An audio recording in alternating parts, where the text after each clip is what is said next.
Maka semua hukum syariat itu namanya taklif. Taklif itu artinya beban. Artinya apa? Beban. Nah, berarti selama kita hidup di dunia, ibu-ibu yang cantik jelita, ya gitu, tahu diri, enggak apa-apa. Bagus, ya. Ibu-ibu sekalian yang solihah, amin. Maka selama kita hidup, itu kita dibebani oleh syariat. Panjenengan selama hidup, wajib enggak pakai jilbab kalau ketemu orang yang bukan mahram. Kalau tiba-tiba panjenengan, tiba-tiba jilbabnya dilepas. Terus ketemu Pak RT. Terus sama Pak RT diajak, ya wis mbak menisan, melo pelorotan jambe.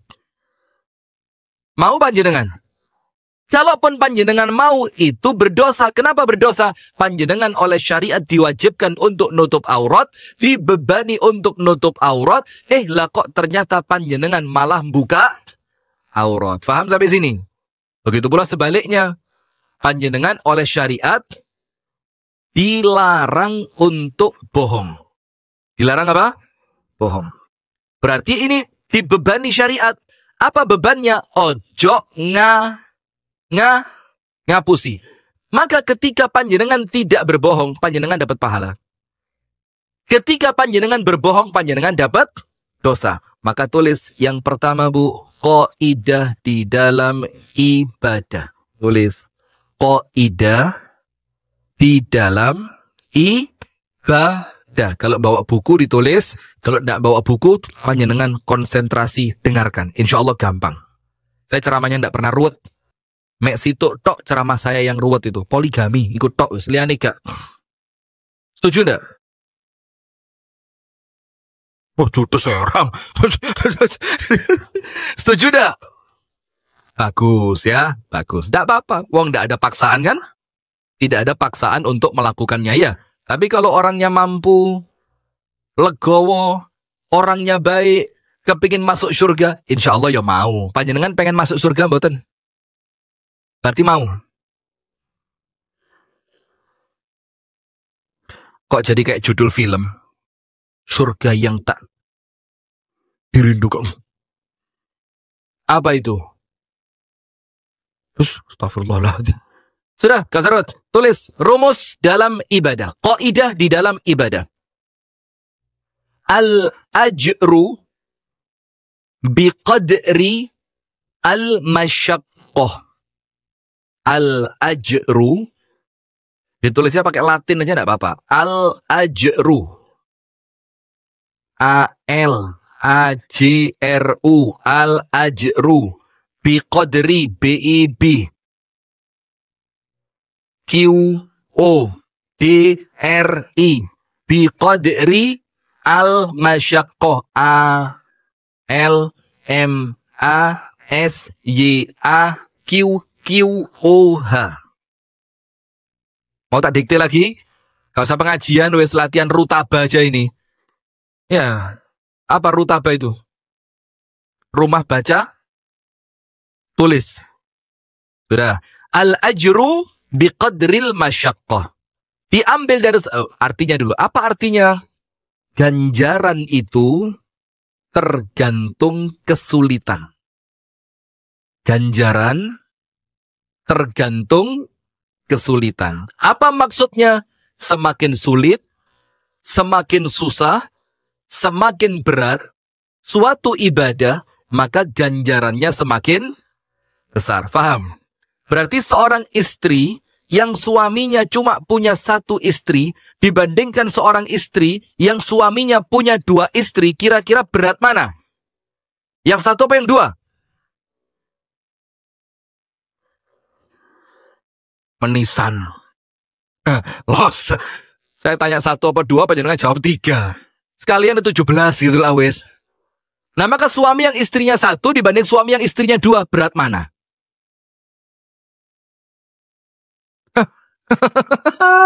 Panjenengan kayak pinter, Masya Allah. Sudah, saya mau konsentrasi ngaji beneran ini Bu, tidak guyon saya Bu. Maka tidak usah itu contohnya ya, contohnya yang lain. Begini, sholat dalam keadaan imamnya bacaannya panjang sampai kaki panjenengan capek, Dibanding sholat yang imamnya bacaannya pendek, tidak sampai menjadikan kaki Anda lelah, maka kira-kira yang lebih besar pahalanya, yang sampai capek atau yang tidak capek?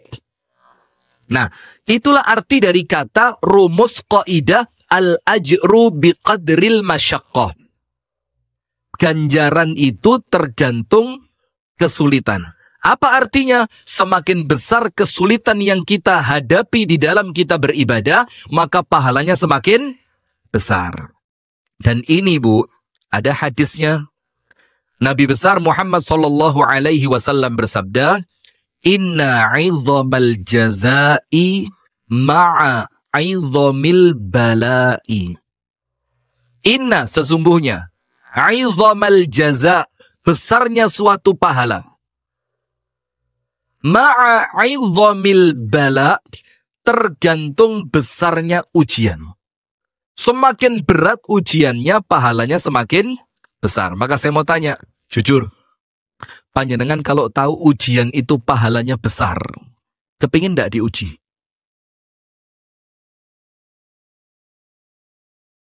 Loh, ayo dijawab, ini pengajian kok.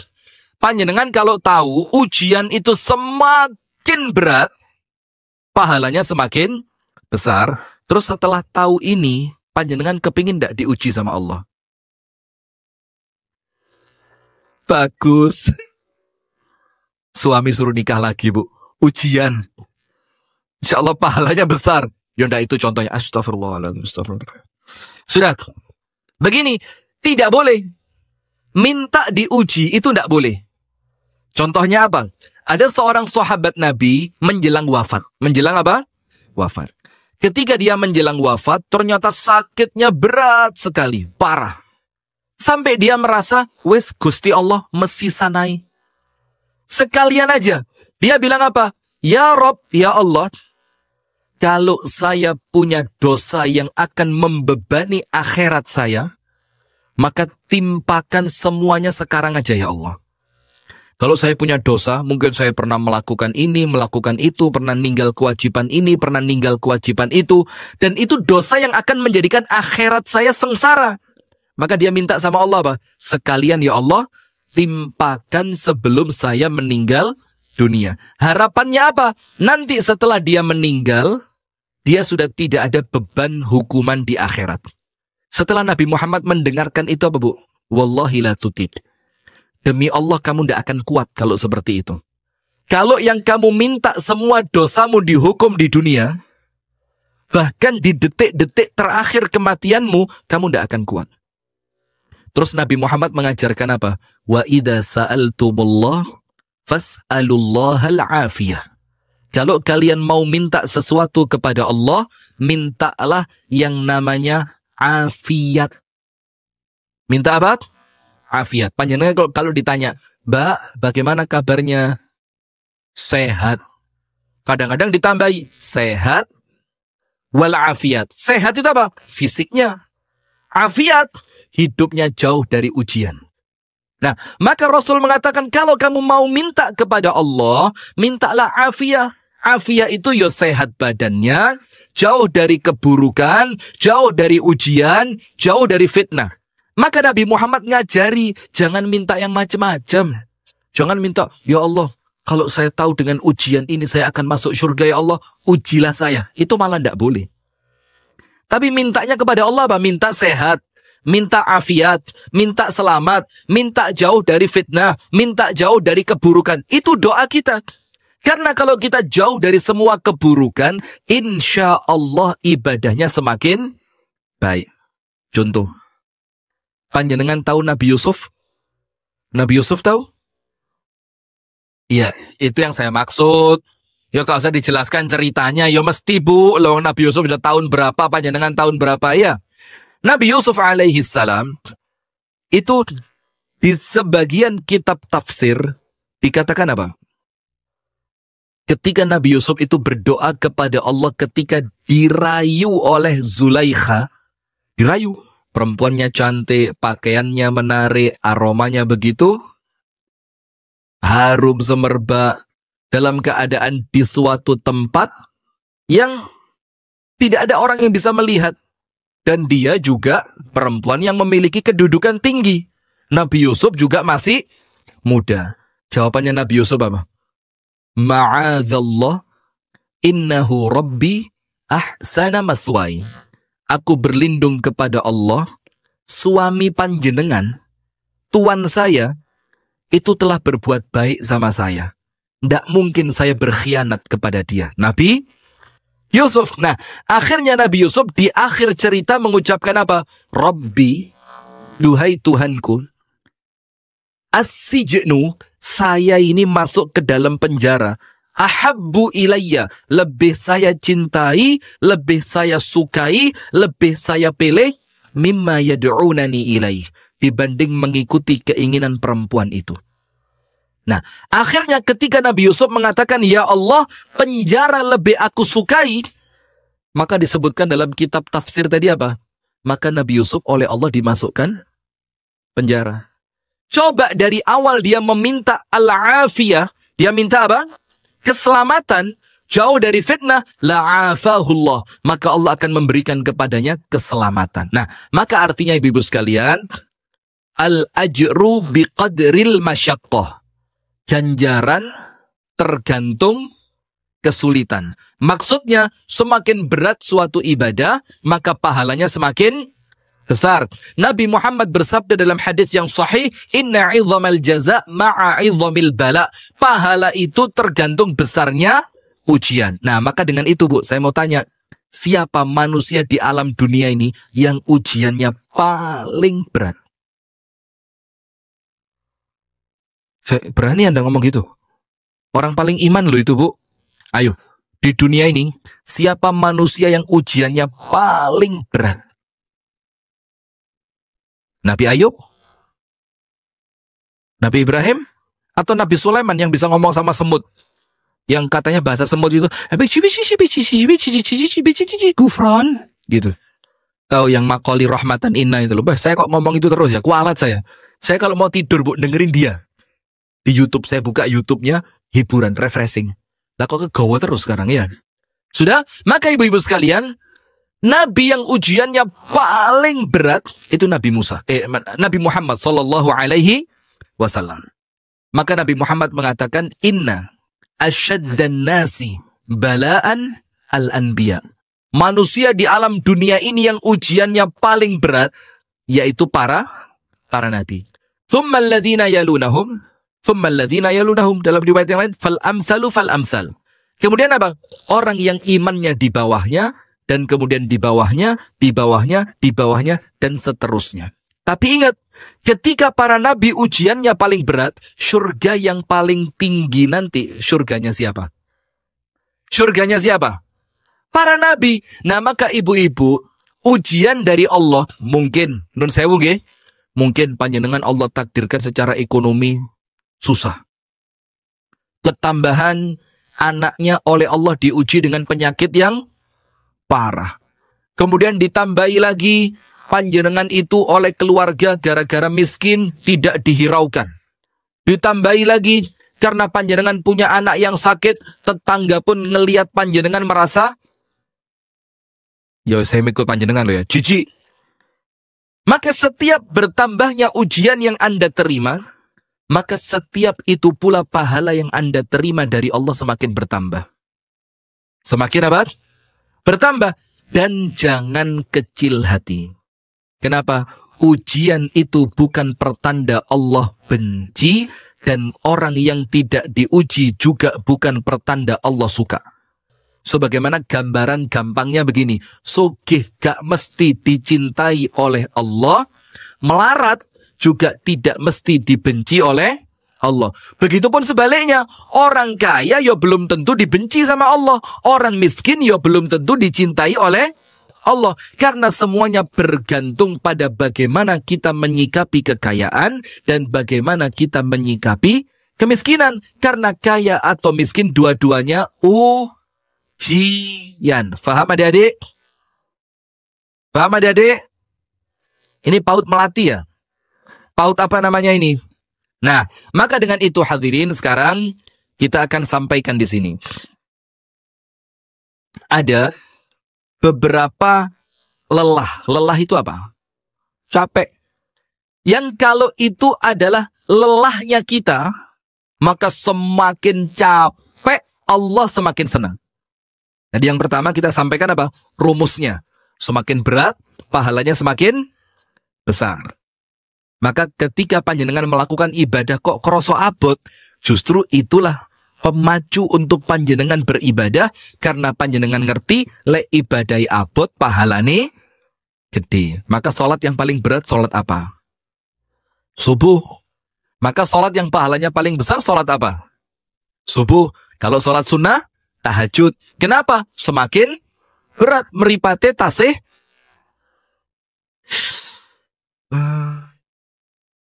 Ini pengalaman di pondok dulu. Di pondok dulu ada guru saya, namanya Ustadz Muhdi.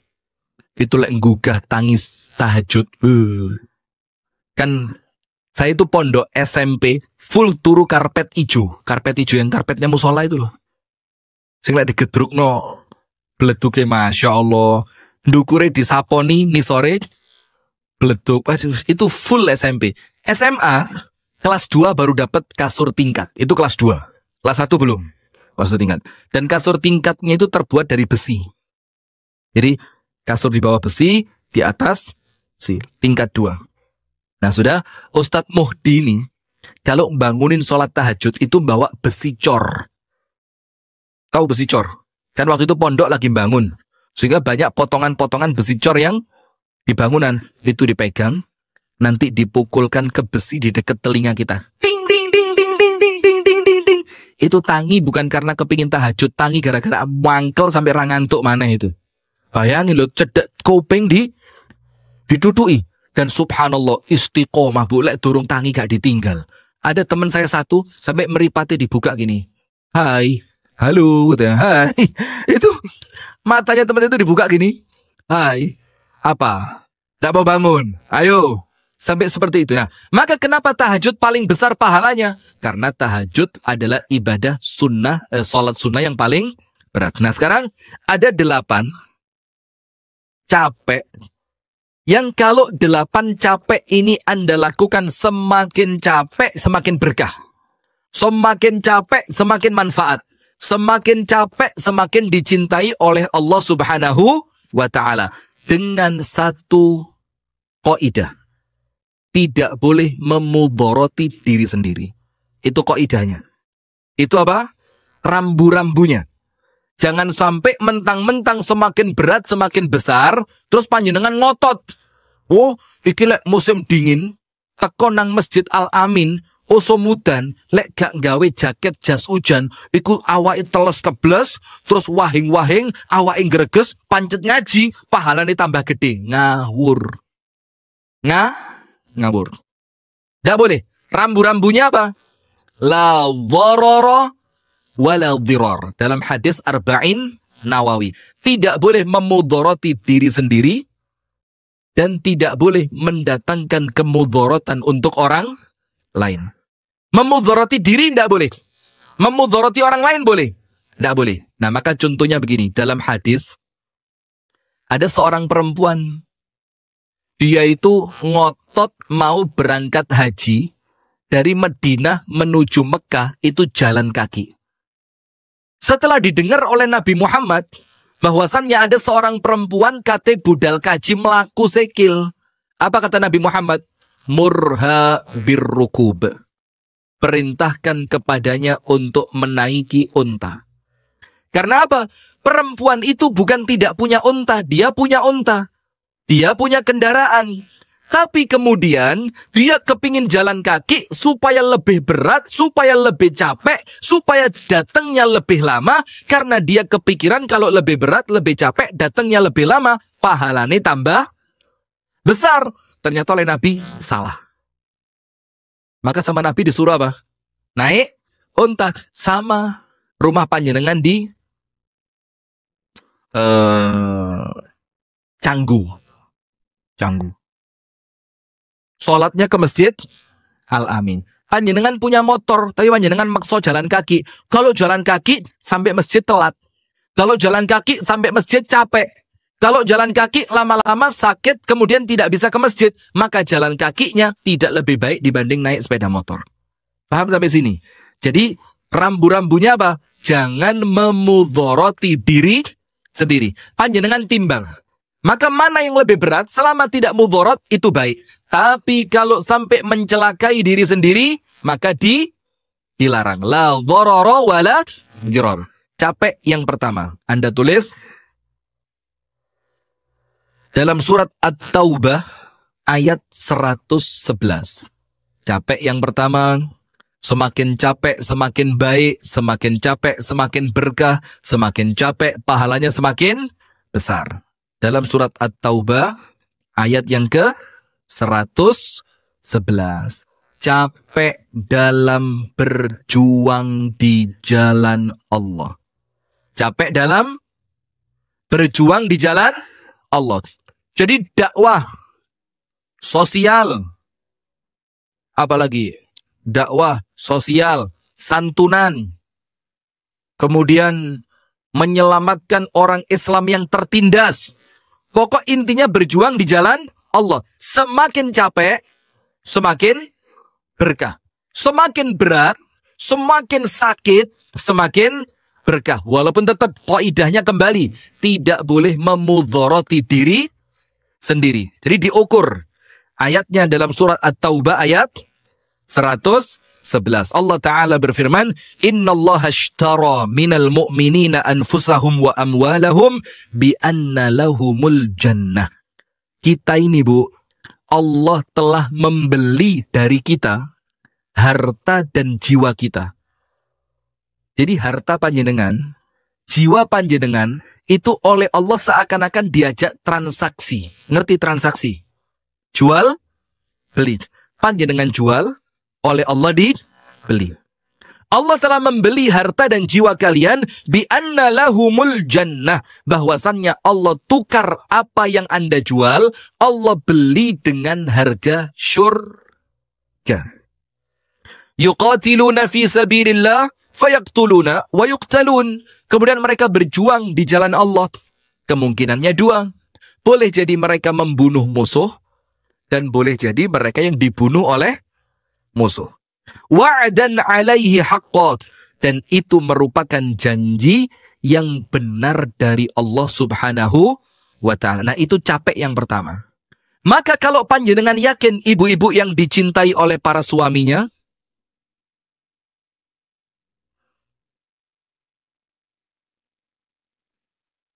kok enggak yakin panjenengan? Suami panjenengan nikah sama panjenengan itu landasannya cinta apa terpaksa? Hah? Cinta. Dulu, sekarang. Sadung katanya apa maneh. Wong kene liyane. Cinta apa terpaksa? Insya Allah ya. Jadi semakin jelek istrinya, kalau dia semakin sayang, pahalanya tambah gede. Oh itu, sesuai dengan beratnya apa? Ujian. Istrinya semakin berat, pahalanya semakin besar. Karena nahan istri berat itu ya susah. Aman Bu Zefi? Aman. Nah dia tidak gitu juga. Sudah. Maka apabila panjenengan yakin apa yang Anda lakukan itu merupakan sesuatu yang berada di jalan Allah, maka jangan canggung kalau capek. Bahkan semakin capek, semakin baik. Panjenengan tahu capeknya Nabi Muhammad? Nabi Muhammad itu pernah dicari oleh putrinya yang bernama Sayyidah Fatimah. Itu nyari ke rumahnya Ibunda Aisyah, mulai pagi, sampai siang, sampai sore, sampai malam, belum pulang. Nabi Muhammad.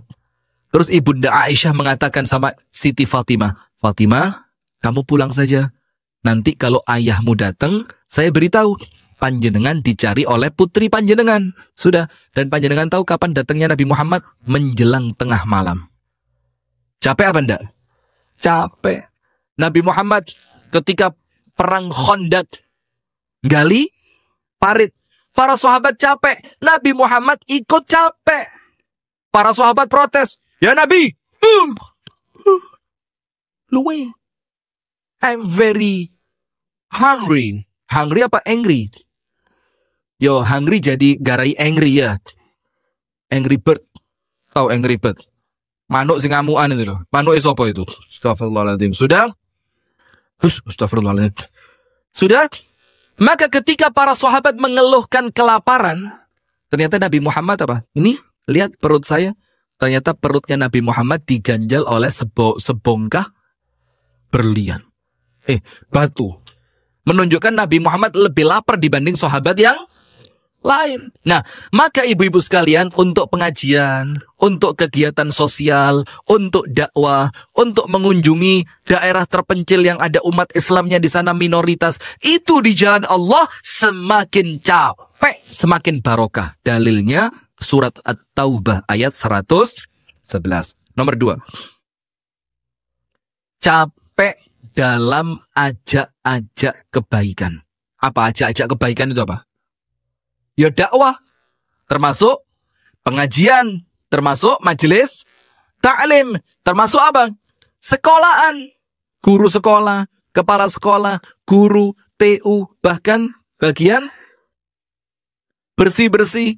Semakin mereka capek dalam rangka berdakwah mengajak pada kebaikan untuk menyebarkan ilmu, maka semakin capek, semakin barokah. Tetap kaidahnya jangan memudharati diri sendiri. Tadi diukur awak ibu. Kalau kerasa mulai capek, jangan diforsir. Kemarin sempat viral, ada seorang dokter ahli bedah tulang ya.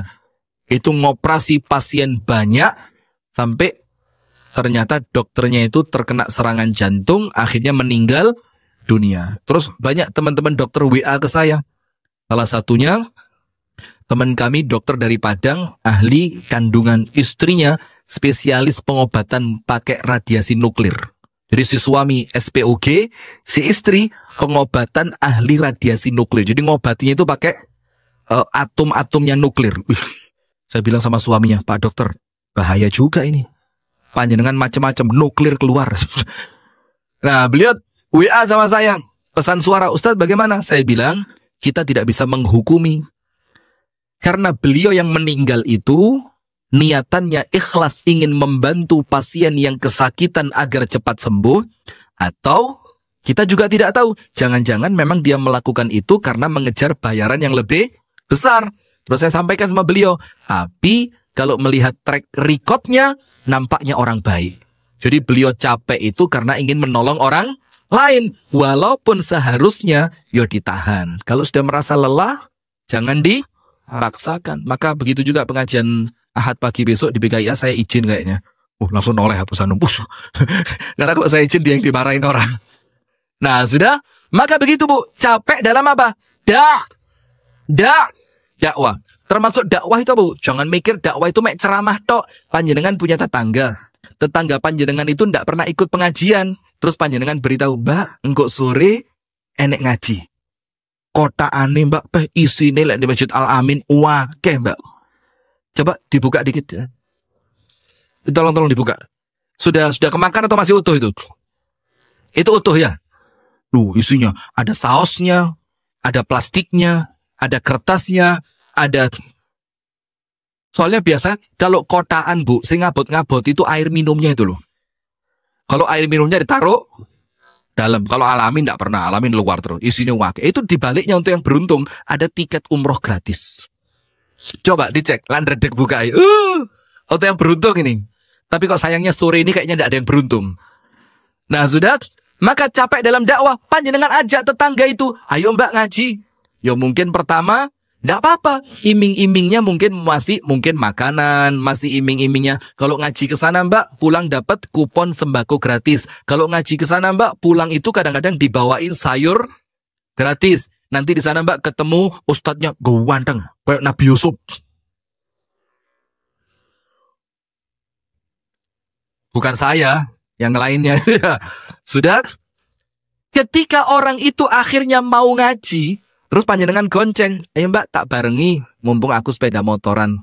Nanti pulang diantar lagi ke rumahnya. Terus orangnya seneng ngaji. Akhirnya setelah seneng ngaji, orangnya jadi orang yang taat kepada Allah. Orangnya semakin ibadah kepada Allah. Orangnya semakin baik akhlaknya. Maka panjenengan itu yang memulai dapat pahalanya. Selama dia baik, selama dia ngaji, selama dia ibadah, panjenengan yang ngajak pertama kali dapat pahala yang sama. Seneng apa boten?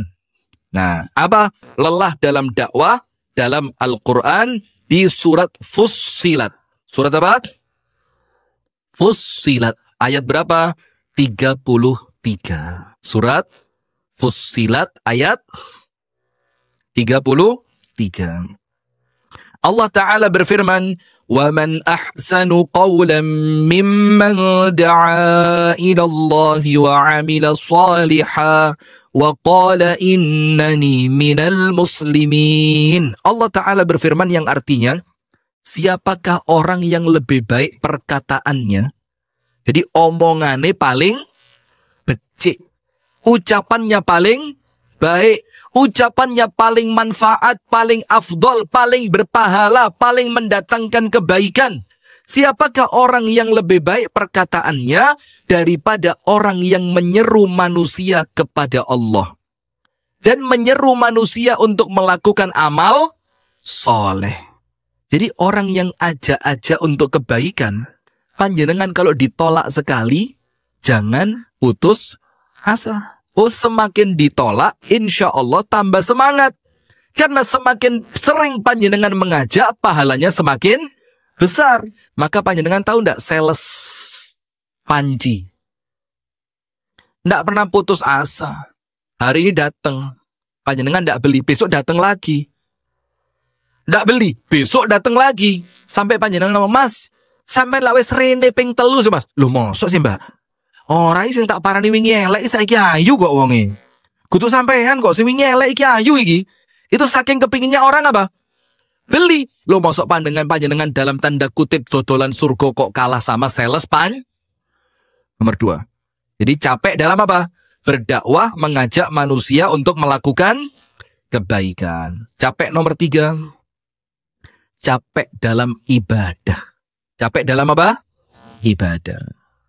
Panjenengan tahu enggak, Nabi Muhammad kalau sholat tahajud itu berapa juz Quran yang dibaca? Berapa juz Quran? 1 rakaat. Itu yang dibaca Al-Baqarah sampai entek. Al-Baqarah sampai habis itu 2 juz 1/4. Ditambahi surat berikutnya, surat apa? Ali Imran. Ali Imran sampai entek. Ditambahi 1 surat berikutnya, surat apa? An-Nisa. An-Nisa sampai entek. 1 rakaat 4 juz. Mangga, apel, tomat, sirsak. Berapa juz? 4. Al-Baqarah, Ali Imran, dan An-Nisa. Sampai sahabat Nabi yang ikut sholat. Sampai dia ngomong apa? Fahamamtu su. Fahamamtu su. Saya ini sampai niat elek. Niat elek. Ditanya sama sahabat yang lain, niat elek opo sampean? Kate tak tinggal lagi Kanjeng Nabi iki. Beh, gak ngeru gawa penumpang lah kok salatnya diget nih ay. Rakaat pertama 4 juz. Karena Nabi Muhammad tahu ini salat sunnah yang Nabi Muhammad awal melakukannya sendirian. Tapi lek salat bareng jamaah justru yang paling afdol, yang paling ringan supaya orang tidak merasa keberatan. Tahu Mu'adz ibnu Jabal sholat tuwawa sampai 1 orang laki-laki ngamuk. Sholat kok dawa. Keluar dia, sret. Dibatalkan sholatnya. Wadul sama Nabi Muhammad. Ya Rasulullah, Mu'adz atala alaina salat. Mu'adz sholatnya kepanjangan. Aku wis tuwek sikilku ora kuat. Dipanggil sama Nabi Muhammad, Mu'adz. Rasulullah bilang apa? Afattanun anta ya Mu'adz. Mu'adz, apakah kamu mau memfitnah manusia? Apa artinya fitnah di sini? Menjadikan mereka tidak senang ibadah. Gara-gara sholatmu. Dawan, itu Ustadz Yudi mana?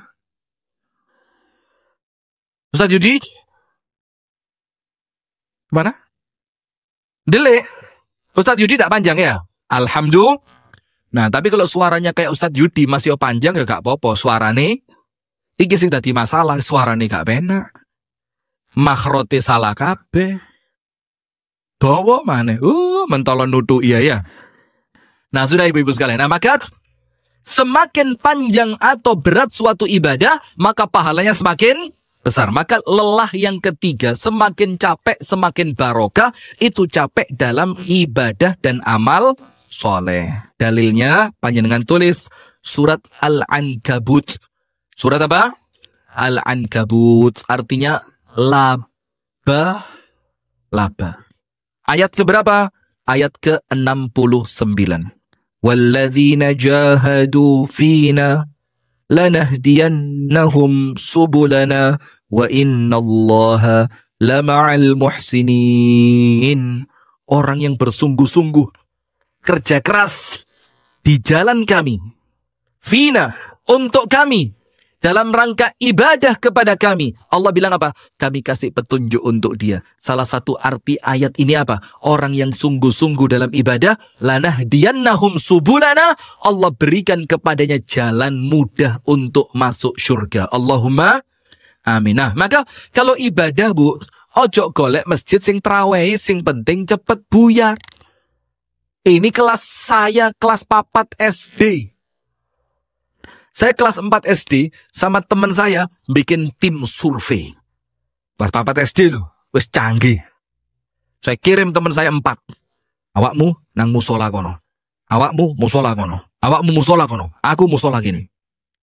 Nanti dicari sing mulia cepet sing mana. Besok kita ke sana semua. Setelah selesai sholat, panjenengan tahu itu mercon bumbung kita arahkan ke musola yang sholatnya belum selesai.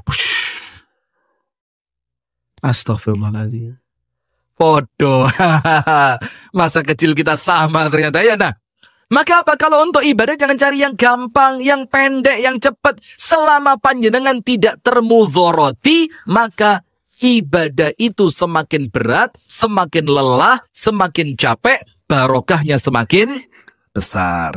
Yang berikutnya, nomor 4. Lelah dalam mengandung, melahirkan, dan menyusui, serta merawat anak. Mengandung, melahirkan, menyusui dulu apa melahirkan dulu?